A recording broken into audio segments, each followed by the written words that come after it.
Hi everyone, and welcome to the next in the series of the Work It online webinars, which has been brought to you by the Careers and Employability team. I just want to welcome you all, and before we actually kick off, can I make sure you can all hear?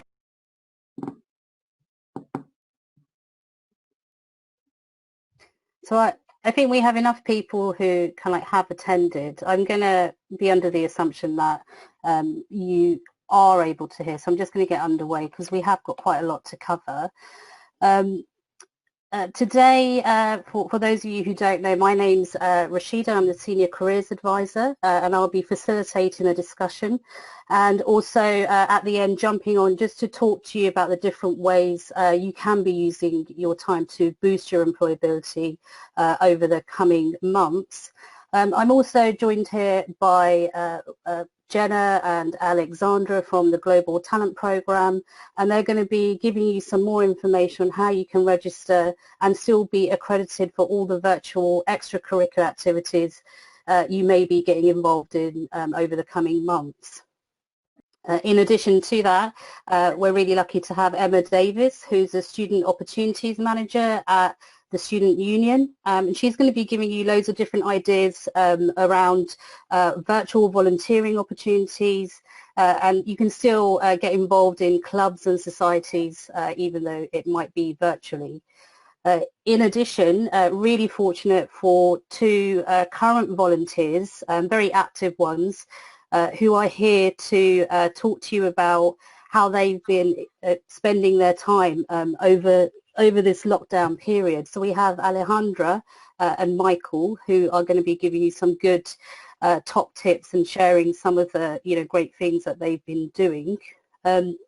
So just before we kick off, as an attendee, you will see you've been put on mute. If you want to ask a question, please use that chat function box at the bottom right-hand side. Alex from the GTP will be monitoring this and will be replying to as many questions as she can throughout the session. After each speaker does their mini talk, Alex will be then asking a couple of questions to that particular speaker. And any unanswered questions that we have, we're going to be collating at the end and putting some responses together, and you'll be emailed those answers to those particular questions. This session is being recorded and you'll be emailed a copy of it at the very end. That's all from me. Let's get started. I'm going to pass you over to Jenna, who will talk to you about the Global Talent Programme. Hi everybody, as Rashida said, I'm Jenna and I'm the Global Talent Programme Officer at Bournemouth Uni. Also joined today by my colleague Alexandra, who will be fielding the questions, so please just jump onto the chat function and ask us anything, as we will be going through this rather briefly today. And there are opportunities to connect with us outside of this webinar as well that we'll come on to say. So my job today is to tell you a bit about the Global Talent Programme if you don't know about it already, and to explain some of the virtual opportunities that are available to you at the moment that can be credited towards your Global Talent Programme award. So who are we? We form part of the Careers EU team at Bournemouth University, so part of the wider careers service, and we're all about improving your employability skills and to prepare you for the workplace. So now has never been a better time really to invest in yourself and upskilling yourself. And as I said, I'm here today to explain some of the ways in which you can do that as well.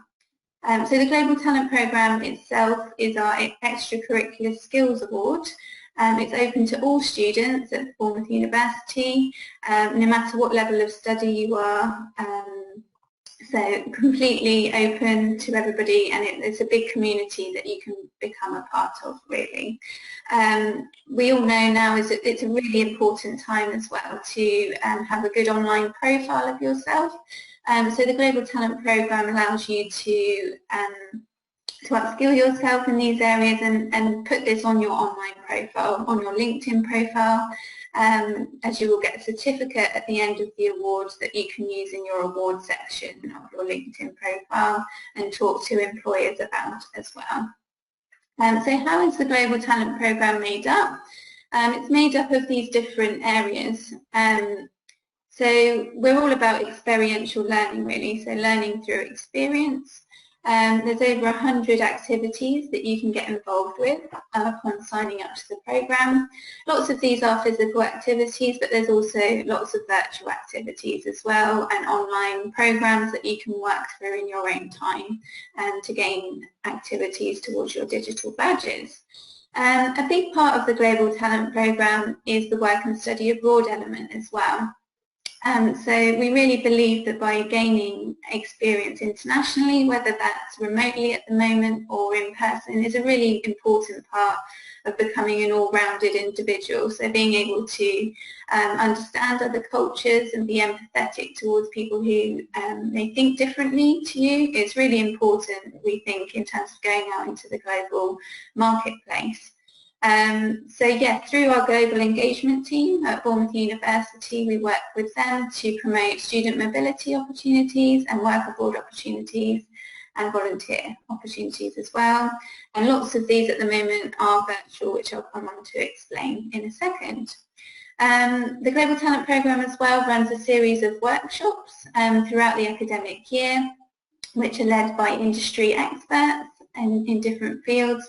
We have a range really from global employers such as Google, IBM, British Airways for example, but also local SMEs and social enterprises as well. So we really try and cover a broad range of career opportunities that you might be interested in. So these workshops would typically take place in person on campus, but at the moment we are running virtual sessions as well with employers, so do look out for those. So all of the programme is run via our online GTP portal, which you'll get access to on signing up to the programme. And this is where you would upload all of your evidence towards your activities as well. Okay, so as I said, the programme is made up of these digital badges that you would be able to put onto your CV or your online profile on completing them. Each of the different stages represent a different skill set that we're trying to teach you. So the first 3 stages count towards an undergraduate Global Talent Award, and the four stages in its entirety are for postgraduate students to complete their awards. That's not to say that you can't do stage 4 if you are an undergraduate student. It is open to you if you complete the first 3 stages first. So if you want to do all of those, then as I said, you would get the certificate at the end of the award, which would be presented to you by our Vice-Chancellor. So today I'm going to explain a little bit about which virtual opportunities are available under each of the badges. So for Global Citizen Badge, we're looking to develop skills in global outlook, cultural awareness, also self-awareness of ourselves as well, and creating a global mindset. So these are some of the opportunities currently available, which I will include the links to as well. And you can always get in contact with myself or Alexandra if you have any more questions. So the first one here is an opportunity for an international summer school, which is running remotely from the University of Barcelona. So that's open for applications now, and they will be running their sessions in English this year. And you can apply for that through either our global engagement team or directly with the university. I've also included a couple of e-learning opportunities here. So FutureLearn is obviously a massive provider that you're all probably aware of from this current climate, but there's lots on there in terms of cultural awareness and intercultural learning. So we really recommend you having a look at those. We also have a Mindset e-learning course available, which is run through our careers provider, and it allows you to do some self-reflection about your own mindset and how you might want to develop that in the future. And then the final one on this page is an opportunity for a remote internship with an international company. Well, companies, I should say. There's a variety of different internships available through a company called Intern Abroad HQ. and they're free, so that's a really good opportunity at the moment to have a look at those. So we'd really recommend you having a look. So under the next badge, Collaborative Player, we're looking at developing skills such as communication, teamwork, empathy towards others. I won't go into too much detail on this slide because we have Emma talking later on about the student union, clubs and societies and virtual volunteering opportunities. But the other opportunities that we've got shown here, again, are e-learning courses that will help you to build your resilience and coping strategy skills. And just to mention here the Together We Can campaign as well, which is being run by Bournemouth and Poole Council, where you can get involved in volunteering for your local community. So if you do any of these activities, you can evidence them and upload them to your portal and be recognised for them. So just on the final badge slide, so skilled practitioner. So just attending this workshop today, the Work It Online webinars, or any of the series that we're running counts towards this badge. This badge is all about improving your employability skills and career readiness. So anything you're doing to help yourself along your career planning journey. But also about computer literacy as well. So there's the Microsoft Office qualifications that you can do through our BU IT Learning Centre as well. And shortly all students will be able to access LinkedIn Learning as well. So there'll be a suite of different career ready programs that you can utilise for your own self-development as well. And the final opportunity here through the Bright Network is again a free opportunity for you all to gain work experience remotely through internships in the UK. So yeah, please do get in contact with our careers team or myself if you want to have a bit more information about that. So yes, the gamification is a massive part of what we do on the Global Talent Programme. We have games available under all of the 3 badges, which put you into real life case study scenarios and get you to self-reflect on your own mindset, heart set and skill set, which is what these logos represent. They're all available on Brightspace for you to have a go, even if you don't want to sign up to the programme. It'll give you a good insight into what we do in our sessions. There's also an introductory game that you can have a look at, which will give you an overview of all of the 3 games as well. So this is how you sign up if you're interested. You can go to our link on our website, which is shown there on the slide. It takes 2 minutes and you literally register with your Bournemouth University email address. It's important that it's your BU address and not another email because it won't work otherwise. And it will give you instant access to our GTP portal once you've confirmed which course you're studying, and then you can start getting involved with all of these amazing activities. We also have an app that you can download which mirrors what we have on our GTP portal as well. So these are our contact details. So myself and Alexandra, we run virtual drop-ins every Thursday from 1 till 3, so please do get in contact with any questions you've got for us. But if there's any questions now, I'm not sure if there are any. We seem to be having a little issue with the chat box. I see that we have received quite a lot of questions, but we can't see them at the moment. I don't know if you can see them as the presenter, or maybe students couldn't mute. Oh, hang on. Oh yeah, I can see them. They've come through for the questions box. Okay, so we've got one. Is this Global Talent Programme something that is recognised by employers, businesses, or something for you to learn skills which you can add to your CV? So yeah, I guess it's both really. So yes, it's definitely recognised by employers.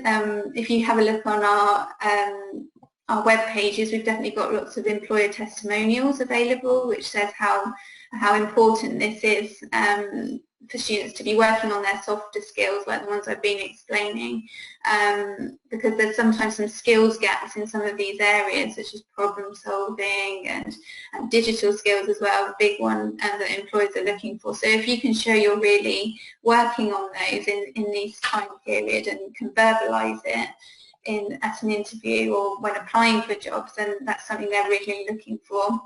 We've actually got a session running next week with JP Morgan, which is all about that. So I'd encourage you to sign up to that as well to get a bit more information.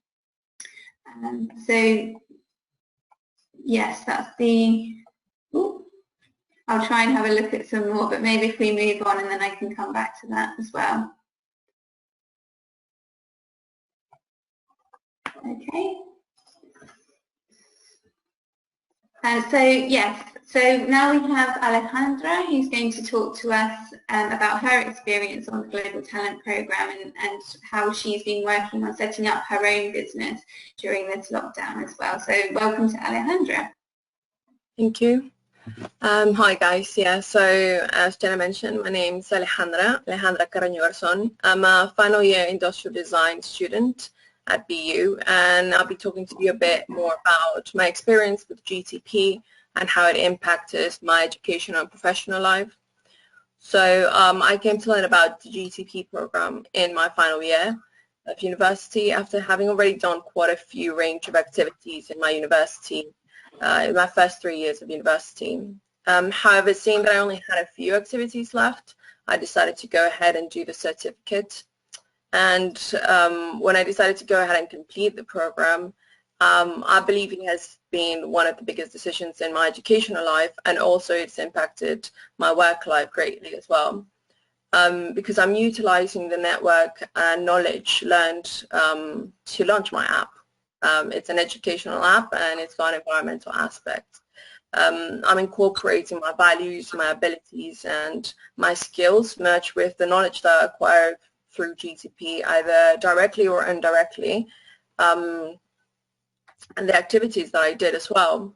So what I saw was that the great thing about GTP is the diversity and all-roundedness that the program requires students to have in order to actually complete it.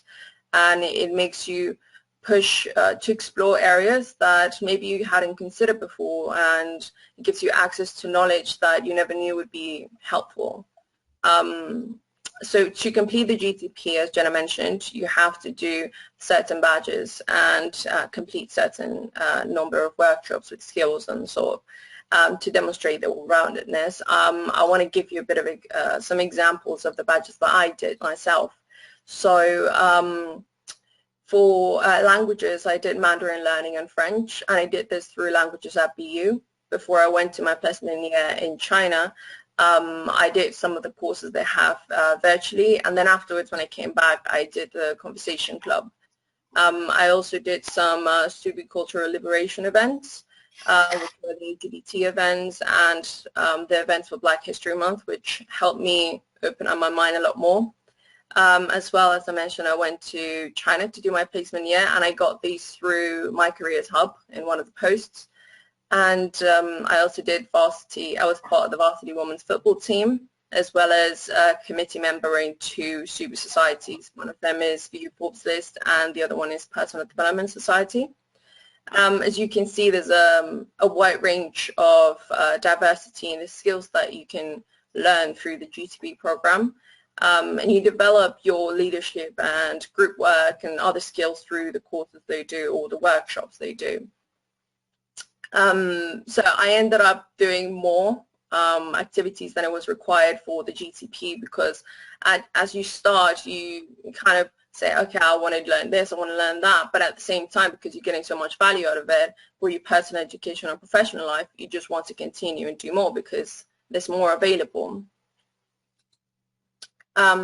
So for the workshops and the events, what I think is it demonstrates to me that it can be done. What I mean by this is that you can be successful in your career goals. And even though I never doubted that myself, by seeing all these guest speakers from big companies and in big places coming and talking about the development of the projects from the start to now, it really inspires, and it brings it brings more of a drive to follow with my projects and stuff. And in these events, you enter a network of like-minded people who want to invest time because they see potential in you. They see the potential they have to help you and the potential in themselves to help others grow. And it helps you discover the business world and the work environment in a more tangible and accessible way. So with these events, they also address the GTP workshops and the events. They also address challenges that people may have set in their minds because of their backgrounds or because of other circumstances or experiences, that even though some may be real, there are limitations that sometimes one puts oneself, and that can be worked on. And it's something that Jenna mentioned is to do with your mindset, to do with your heart set, and the limitations that can be overcome through practical and theoretical things that you can do that you learn in these workshops. So the GTP program also includes workshops and courses on skills and events on entrepreneurship, which with an idea of a business venture that I had already been growing in my mind, it helped me solidify it and seeing how I could incorporate my values, my abilities and my ideas and compile it into one.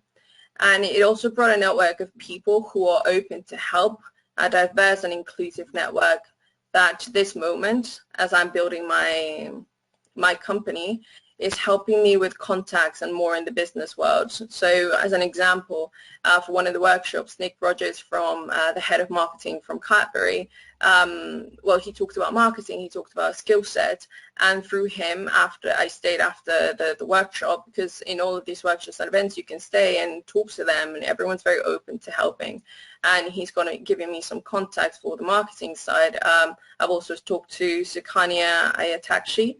She's a senior academic in entrepreneurship at BU, and she's also giving me more contacts, and they really want to help you grow and see where they can, where they can help really. So overall with the GTP, I've learned that there's a point in life when you have to start doing in parallel to learning, where you have to put your thoughts and theory into action, and not just read, as an analogy, not just read the next book and then start after you finish that book, then you start applying it, but rather read the next book, but start applying at the same time what you've read from the previous book. And as an entrepreneur, that I'm happy to say that now, I can say that being an entrepreneur is an accumulation of all these lessons and knowledge learned put into one, and that I know I'm going to be putting in projects ahead. So my project, mine and my business partner's application, a mobile app, is now finalizing its prototype phase in about 2-3 weeks, and it will be launching around mid to end September. And I believe it will be adding a lot of value to people in various ways, including value to your own knowledge, value to acquiring knowledge. And through these interactions, they will be helping, the users will be helping the environment and other causes, and it's also addressing UN sustainability goals, which are actually talked about in some of the workshops with GTP. And I can say that these workshops, events and activities have done a lot to help me in various parts of this journey, and more of my journey ahead. So yeah, this is my experience. Thank you, and if you guys have any questions, I'm more than happy to answer them.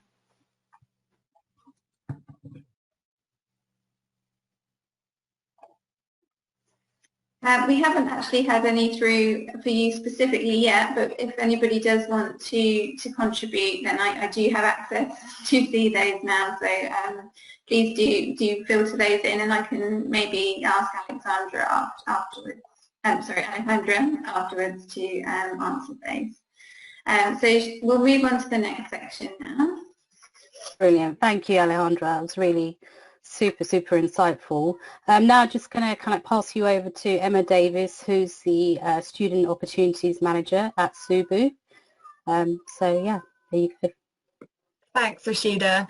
Hi, yeah, so as Rashida just mentioned, my name's Emma. I'm the Student Opportunities Manager at SUBU, and I oversee the support that we give to students in extracurricular activities such as volunteering, all of our clubs and societies, and also community action. But today I'm going to specifically talk about the volunteering opportunities and the clubs and societies opportunities that we have, that you can still be doing virtually and remotely during this crazy lockdown situation that we've got going on. So I've got a couple of email addresses there that you can reach us on, so SU Clubs and SUBU Volunteering, or normally you'll find us on the second floor of the Student Centre. So our main aim is to just enhance the student experience and to help you really make the most of your time at university. And through this, you can also be upskilling your CV, which again is important now more than ever, to still be able to get that experience and to be able to enhance your student experience as well, but also do it in a fun way. So I'm just going to talk to you a little bit about volunteering to begin with. So SUBU has a volunteering hub on the website that contains all of our available opportunities. Quite a lot of these have been archived only because they are face-to-face, but we've replaced those with the face-to-face, with the virtual opportunities. So we've got a whole new section on the website for these virtual opportunities, which you can be doing from the comfort of your own home. You can be gaining your experience, but you can also be doing that by following the kind of government guidelines as well. So for us, volunteering is really important. We think it's a really good addition to your studies. There was a study done by Deloitte that reported that they see volunteer experience listed on only 30% of the CVs that they receive. And then 82% of the respondents actually said that they'd be more likely to choose a candidate with volunteer experience on their CV over another that didn't have any volunteer experience at all. So this kind of just shows firsthand how you can really make yourself stand out from the crowd by just having that volunteer experience. And you can do this in tons of different ways. So we've got a lot of kind of real life projects that can have an impact locally, nationally or globally, especially with the the virtual volunteer opportunities that we've got. So some examples of the projects that we currently have available are graphic designers and social media experts, so you can be helping out with a local charity close to you, and that might be in Bournemouth if you're back at university in September, or from your own community where you're living at the moment. We've got opportunities such as NHS responders and crisis text lines, which is really important for the kind of moment that we're in right now, and that means that you can be having an impact and helping out nationally. We've got opportunities such as conservation projects, Zooniverse projects, and TED Talk translations, and that's an opportunity where you can be having an impact and gaining experience globally. There's some really cool opportunities, and you can really be helping to build up your skills in like kind of leadership, communication, interpersonal skills, and again, this is just going to make your CV really stand out from the crowd. But even better, as kind of Jenna mentioned, this will help to gain your global citizenship and collaborative player awards for GTP. So all of these virtual opportunities really link up nicely together and really can help you make the most of your experience as a student. So if you are interested, you can easily find the hub on the SUBU website. I've got a link to it on the presentation slides there, and you can kind of pick the skills that you want to develop, or the things that you're interested in, and then you'll receive weekly emails with new opportunities that match your kind of interest as well. So that's really good to just keep you updated and keep you on track. Then secondly, I'll talk to you about our opportunities within clubs and societies. So we've got over 100 clubs and societies registered at SUBU. So there should be something for everybody, but if there's not, then you can absolutely set up your own. We've got clubs that fall under sports categories, cultural, faith, special interest, arts and performance, and academic. So the types of things that you can do are get involved in conferences, listen to external speakers, go on social trips, and really kind of be part of a community. Our clubs and societies also link up with our liberation groups, so you can be involved in campaigns, and kind of as Alejandra said, she's done lots of things like that by being a part of a committee. So you can be part of a committee member by setting up your own club or society with a network of people on campus, or you can join a committee and then kind of work your way up after a year or two and be elected as a committee member. So being a committee member, again, will help you enhance your leadership skills, improve event planning, event management, and also opens lots of doors to other opportunities such as networking across campus, making new friends, getting involved in collaborative events with other societies as well. And then being a member of a society, again, you can attend these trips, external conferences, and it's really useful to be a part of your academic society so that you can join study groups and really bounce ideas off each other and just really feel supported and feel like you have a network of people around you, which again is important now more than ever. Also, again, being a part of a club society or being a committee member adds to your collaborative player and your skilled practitioner badges for your GTP award as well. And again, even though we are in this situation at the moment, our clubs and societies are really trying to make the most of it, and there's still loads of things that are going on to keep the community engaged. So some examples of the things that are happening at the moment are remote online classes, so training days or yoga classes and things like that. Our improvisation society are still holding their activities online. There's been virtual games, virtual quizzes, remote kind of fundraising challenges, so the whole society running or cycling a certain distance and helping to raise money for charity. There's loads of things that you can still get involved in, and right now lots of our clubs and societies are looking for new committee members to kind of take over those clubs, and we've also got lots of gaps where we don't have a committee member for a society. So it's really now is a really great time to have a look at that big long list on our website, see if you can spot a gap and there's a society that you want to set up, or maybe there's one that you want to join for the start of September. So yeah, if you think this is something that you want to get involved in, which I cannot recommend enough, then just take a look on our website and there should be something there for you. Also, just contact us at any time on that SU Club's email address. But I'm happy to take any questions now or at a later date, so please feel free to just ask. Okay, yeah, there aren't any questions at the moment, Emma, but I had one actually, just to say about how students can connect via social media with the different platforms, because I know lots of societies are posting how they can get involved and what they're doing at the moment. So can you explain a little bit about which platforms are available? Absolutely. So on our website, where every single club or society is listed, they have their own individual page, and this will link up to their Facebook group. And I would say this is probably the main way to get in touch with them and find out what events they're holding and to look at the kind of activities that they're running. Lots of them are really responsive, so you can just drop them a Facebook message. Additionally, quite a lot of them have Instagram pages as well, which can give you a really good kind of visual insight into the things that they might have been running in the past or might have been running earlier in the year. So you can kind of see the things that might be up and coming again once we're out of the lockdown situation. But I would really recommend, yeah, having a look at their Facebook page and seeing the kind of virtual activities and the virtual fundraising events that they're up to at the moment. And again, really easy to get in touch with them and just pop them any questions that you have.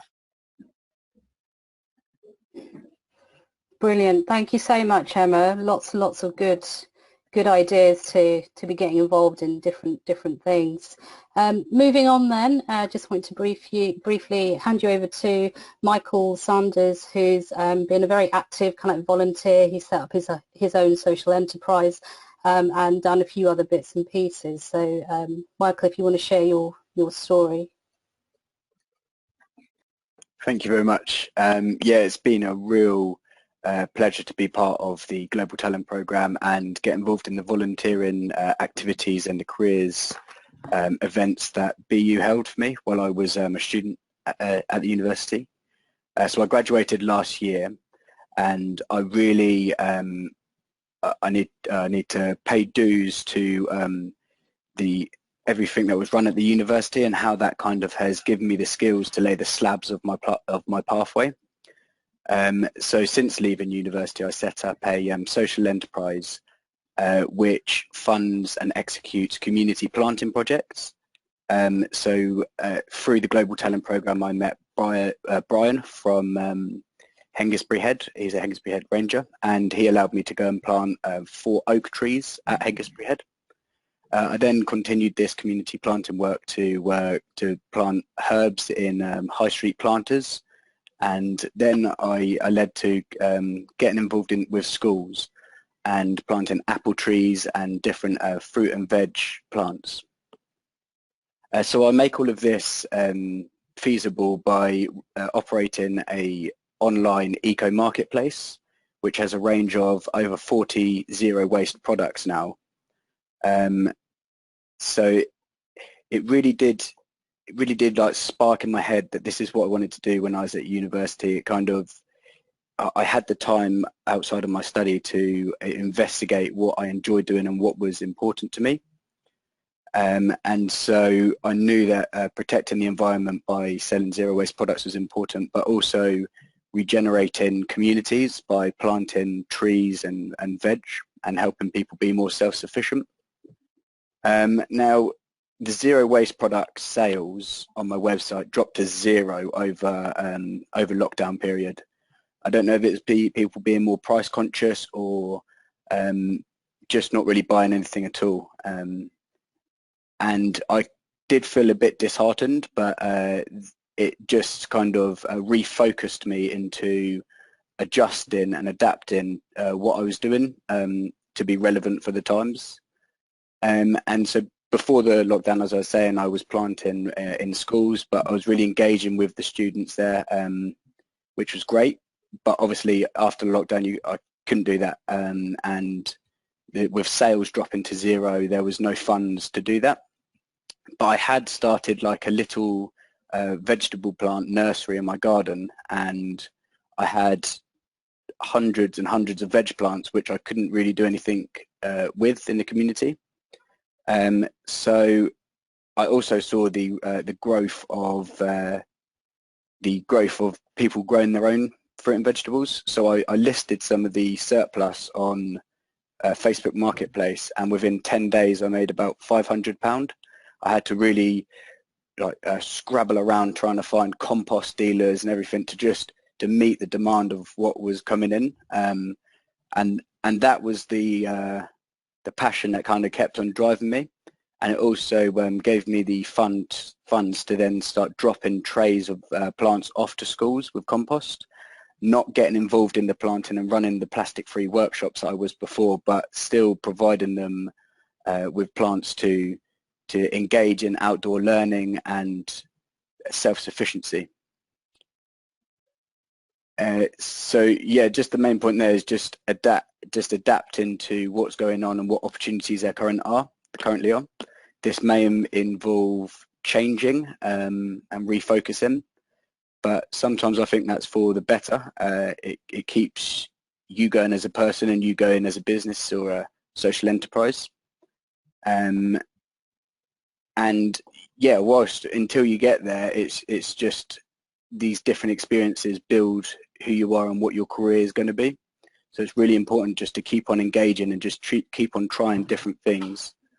And it's that entrepreneurial spirit. It is important, I think, to say that as it is a social enterprise and not-for-profit, I haven't taken a penny out of the activity that I've undertaken and the sales that I've made. This has all been ploughed straight back into the community planting.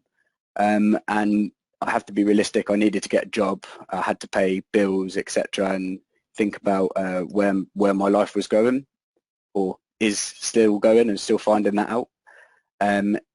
But I didn't ever want to compromise on my values for the environment and the community. And so I started looking around, started thinking about what industries are still active, what industries are still growing and therefore employing. And this led me to finding a energy supplier, and for them I was like a customer operations, so billing, metering, yeah, and importantly for me, this was all 100% green, so renewable electricity and carbon neutral gas. This was really good, and they are growing. This is the company is called Bulb, and they're the fastest growing company in the UK. They've gone from 200 employees to 800 in 1 year. And this is just one example of one company in one industry. There's still so much going on out there that if you can use this time to either look at what you need to do now to be able to apply for them after uni and to get that job, or what you just making the most out of this time so you can go straight into those jobs that are still available and still widely grown. But that is, from my personal experience, I actually didn't enjoy this job, and I think it's important to emphasize job satisfaction, and to still in these crazy times still do what you love, and if it's not what you love, adapt and adjust. So I am looking at now leaving that job and focusing my time more on GreenGen and offering maybe a gardening arm for now to boost their income for that initiative. And I just think now is a good time to take that dive, take that gamble, and find out what you love, find out what works, and just continue the journey the best you can. So I'd love to welcome any questions, or yeah, thank you for this. Again, I think people are being quite shy, but yeah, I wondered whether you could tell us a bit, Michael, about the skills that you learned maybe on the Global Talent Programme, or other experiences that you had at university that have fed into you having this entrepreneurial spirit now that you've been talking about. Yeah, absolutely. So the Global Talent Programme introduced me to, as Jenna was saying, like British Airways, which led me into a like a fuel, the Fuel of the Future campaign, and I was kind of searching for different groups that I could get involved with that, and then it also gives you the professionalism working with these people in industry, and Google, IBM, like you're meeting great people, you're learning how to really go out and talk to these like these senior members of staff, and interact, find out any opportunities. Without the careers service at BU, I actually wouldn't have got a placement. I was finding it quite difficult, but they always kept the site up to date with so many opportunities in so many industries, and that really kind of was the start of my journey, my placement at BU. It kind of allowed me to showcase work, know how to showcase work, how to actually like make work spot on, and yeah, without it is so valuable just to take every opportunity to use the services and resources that the university offer.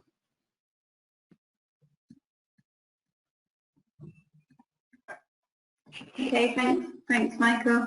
I'm just going to pick up on one question that we had before as well, about Morgan has asked us about how to access LinkedIn Learning.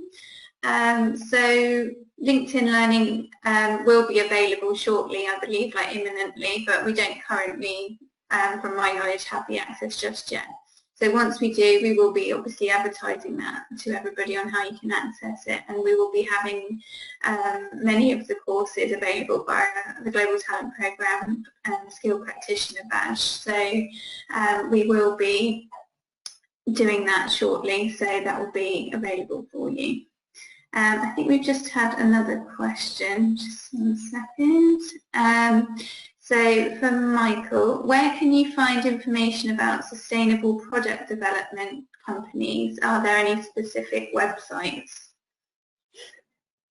So that's another skill you learn at university, so like the researching skill. It's not like I'm trying to be that source, that website which collates all these environmentally sound products. And so for me, that includes kind of going to the different manufacturers, to other wholesalers, and really what I like to do is find products that I like the look of and then trace that back to the source. So it may be available on GreenGen, but who's making this product? Where does that come from? And then you need to look into kind of the different, the environmental aspects, the criteria that you need the product to pass.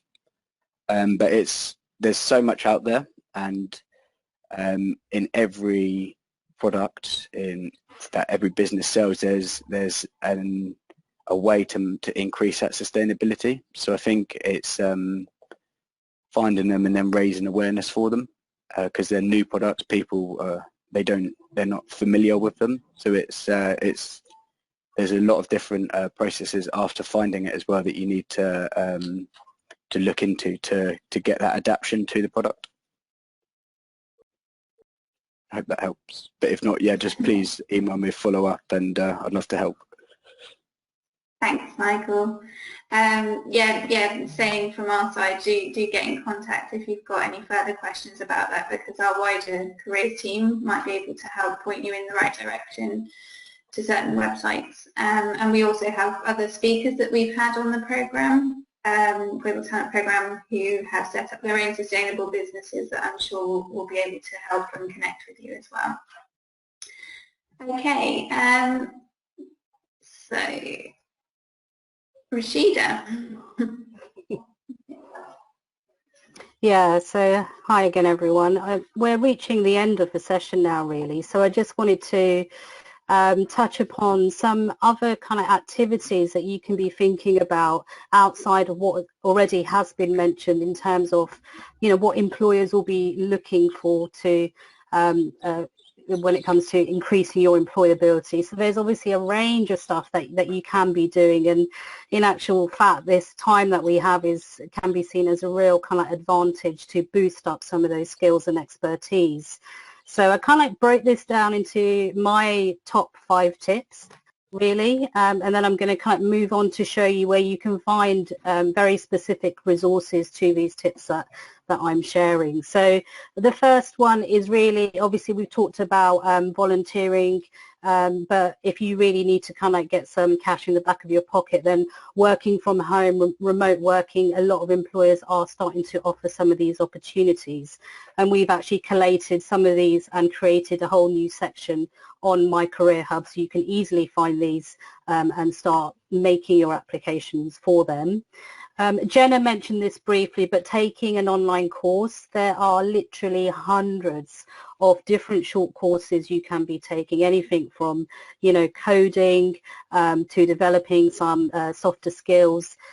So we have links to a range of free providers, places like the Open University, Jenna mentioned FutureLearn. There's loads of really excellent platforms where you can sign up to maybe a 4-week course and take some online modules for that. Working on your online presence, and this sometimes gets neglected, so it's really important to remember that employers, when you do make that application, they will more than likely do a social media search for you. So just tidy up your social media profile across kind of all your platforms, look at your privacy settings. A lot of this sounds like common sense, but you'll be surprised by the amount of feedback we get from employers saying that actually they, have seen pictures of candidates that they thought would be a good fit for the company, but in actual fact, they're not going to invite them in for that final interview. Now would be an excellent time, if you haven't, to have a look at either creating a LinkedIn account or updating and maintaining your LinkedIn profile. We have a whole series of handouts, and in particular the LinkedIn checklist is a fantastic starting point just to work through to see if you're kind of like ticking all the boxes on what your profile should look like and also sound like to be quite appealing to employers. Another really great thing to do would be to learn a new language.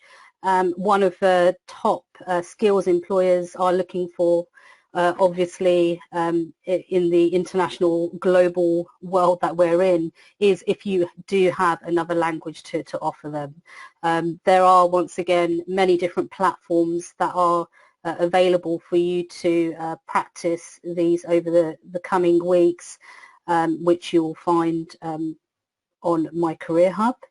And finally, update your CV. It sounds like common sense, but you'd be amazed how often we see students who have put together a CV maybe from a couple of years ago, and they're using that same document to apply for jobs at the moment. And you really need to be familiar with exactly what are the top tips, how do you tailor your CV for each position, and you can very quickly achieve this by just booking onto an appointment with someone from my team. We can have a 30-minute appointment, give you some constructive advice on areas of improvement. But that just doesn't stop at your CV. We can do that with personal statements. We can do that with cover letters and all types of documents. So get online and book an appointment, really. And the next slide. Obviously, you all know about My Career Hub because you booked onto the event through this platform. But as you can see, I'm highlighting in particular this new remote working and opportunities site that we've created, where you'll be able to source specific links for everything that I've just talked about here. My Career Hub, fantastic resource to find out more about GTP, to book appointments, to do some of that research that Michael was talking about, sector-specific research. We've got a ton of resources on there, which I really kind of invite you to just have a bit of a poke about on My Career Hub. And if you're unsure, like I said, just book an appointment. We're going to be open throughout the summer months, offering virtual kind of like phone and video appointments.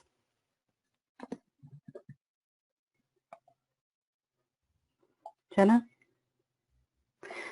And really that brings us to the end of the session today. I just wanted to obviously thank all the speakers for taking time out and offering to be part of the session. As we mentioned previously, the recording will be emailed out along with the slides, and obviously we had a bit of a blip with the Q&A chat function, but we will be going back and having a look at some of those questions that weren't answered, and we'll provide some answers for you as part of that email. In addition to this, in the next couple of days, we would really appreciate your feedback. So one of my colleagues from the careers team is going to be emailing you out a copy of an online questionnaire so we can gather that. This has been one of the kind of first sessions we've run, so it'd be really useful to hear what worked, what you'd like to see more of, so we can kind of be implementing that in any future workshops. But other than that, thank you for listening. Jenna, is there any final questions from anyone? Oh, I think you might be on mute. No questions. Okay, great. Well, thank you for your time, everyone. Stay safe, and we hope to see you soon. Thank you very much.